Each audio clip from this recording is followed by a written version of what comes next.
ওসমান হাদি খুনের ঘটনায় দুই যে মূল অভিযুক্ত ছিল তাদেরকে বনগাঁ থেকে গ্রেপ্তার করেছে। নির্বাচনী প্রচারণায় গিয়ে আততায়ীদের হাতে প্রাণ হারিয়েছিলেন ইনকিলাব মঞ্চের আহ্বায়ক শরীফ ওসমান হাদি, আর তার বিচারের দাবিতে রাজপথে নেমেছিলেন বহু মানুষ। এমনকি সাবেক প্রধান উপদেষ্টা ডক্টর মোহাম্মদ ইউনূসও হাদির স্ত্রীকে দ্রুত বিচারের আশ্বাস দিয়েছিলেন। যদিও তার মৃত্যুর মাসখানেক পেরিয়ে গেলেও তদন্তের কোনো কুলকিনারা করতে পারেনি পুলিশ, আর তাতে অন্যান্য বিচারহীন হত্যাকাণ্ডের মতোই হয়তো ধামাচাপা পড়তে যাচ্ছিল হাদির প্রসঙ্গ। শুরুর দিকে হাদির হত্যাকারীদের ভারতে পালানোর পর থেকে তাদের অবস্থান নিয়ে ধোঁয়াশার সৃষ্টি হয়। অনেকেরই ধারণা ছিল ভারত থেকেও হয়তো পালিয়েছে হাদির হত্যার প্রধান আসামি ফয়সাল করিম মাসুদ ও তার সহযোগী আলমগীর হোসেন, আর তাতে দিন দিন বাড়ছিল হতাশা। তবে কি হাদির হত্যাকারীরা এভাবেই পার পেয়ে যাবে? আল্লাহ ছাড় দেন তবে ছেড়ে দেন না।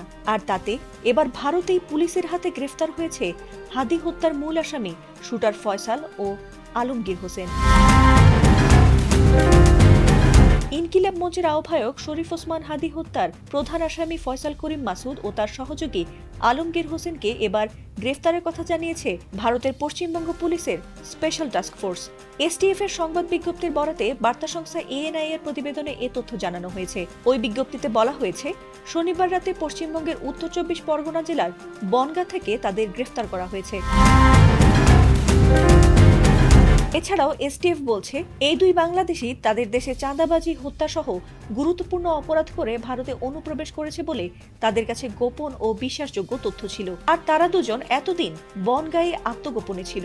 এমনকি তারা সুযোগ পেলে বাংলাদেশে ফিরে যাওয়ার উদ্দেশ্যে বনগাঁ সীমান্ত এলাকায় আশ্রয় নেওয়ারও চেষ্টা করছিল। আর এই তথ্যের ভিত্তিতে অবশেষে শনিবার গভীর রাতে বনগাঁ এলাকায় অভিযান চালিয়ে তাদের গ্রেফতার করা হয়েছে।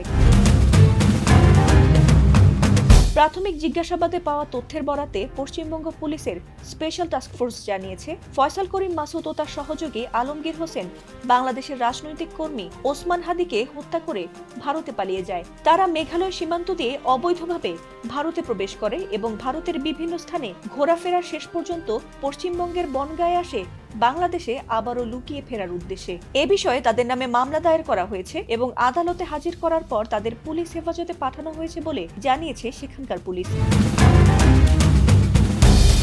ফাতিমা সুলতানা, এটিএন বাংলা।